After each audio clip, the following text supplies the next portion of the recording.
Ladies and gentlemen, so continuing from where we left off, as you can see here, we now have a complete set of the preliminary reinforcement rod base, where we have this net, this web of reinforcement bars, and they're all up to very specific specifications. So as you can see over there, there is a set cover.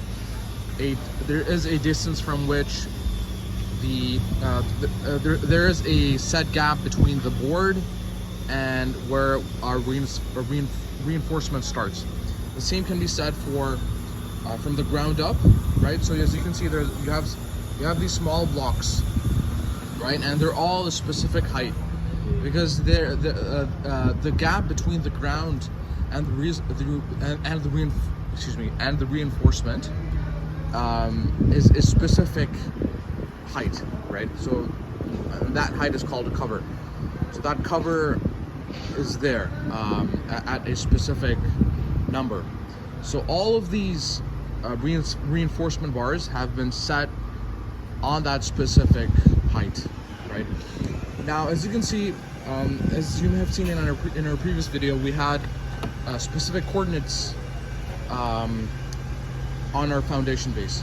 Now these coordinates, I may not have told you this, but these coordinates are essentially the points on which we will have our columns.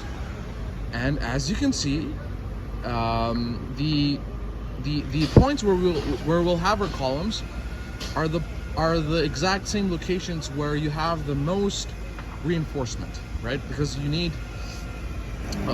the support of the foundation here at the most, because that column will then, this load will, this, I guess you could say, this bearing capacity will basically transfer over to the column, and the column, the bearing capacity of the column will transfer over to the slab.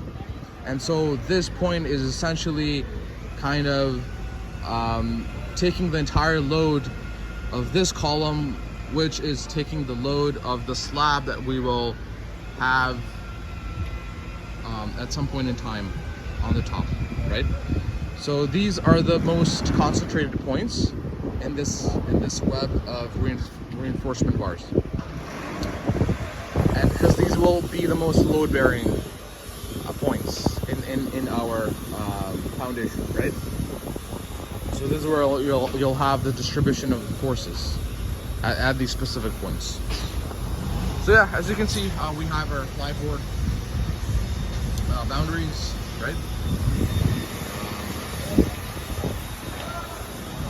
Yeah, some workers taking their breaks. Yeah, so essentially this is something that our villa should look like eventually in the future, right?